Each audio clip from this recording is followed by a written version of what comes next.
Washington ও তেল আবিবের মধ্যে Lebanon যুদ্ধ নিয়ে নতুন করে মতবিরোধ দেখা দিয়েছে। মার্কিন প্রেসিডেন্ট ডোনাল্ড ট্রাম্প চান লেবাননে যুদ্ধ বন্ধ হোক, কিন্তু ইসরায়েলের প্রধানমন্ত্রী বেনিয়ামিন নেতানিয়াহু সেই পথে হাঁটছেন না।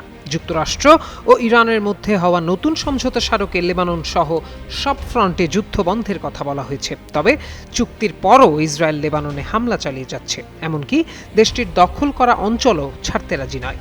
এ নিয়ে ট্রাম্প প্রশাসন প্রকাশ্যেই অসন্তোষ জানিয়েছে। ট্রাম্প বলেছেন, যুক্তরাষ্ট্র মধ্যপ্রাচ্যে শান্তি চায়। তিনি আশা করেন লেবানন ও ইসরায়েল উভয়েই যুদ্ধবিরতি মেনে চলবে। ইরানও শুরু থেকেই বলে আসছে, লেবাননে হামলা বন্ধ না হলে তারা কোনো চূড়ান্ত চুক্তি করবে না। এই কারণে যুক্তরাষ্ট্র ও ইরানের নির্ধারিত একটি বৈঠকও স্থগিত করা হয়েছে। মার্কিন ভাইস প্রেসিডেন্ট জেডি ভ্যান্স ও ইসরায়েলের সমালোচনা করেছেন। তিনি বলেন, শান্তি আলোচনার কাছাকাছি গেলেই লেবাননে নতুন হামলা হয় এবং নিরীহ মানুষ মারা যায়। এটি গ্রহণযোগ্য নয়। ইসরায়েল মাত্র 90 লাখ মানুষের একটি দেশ।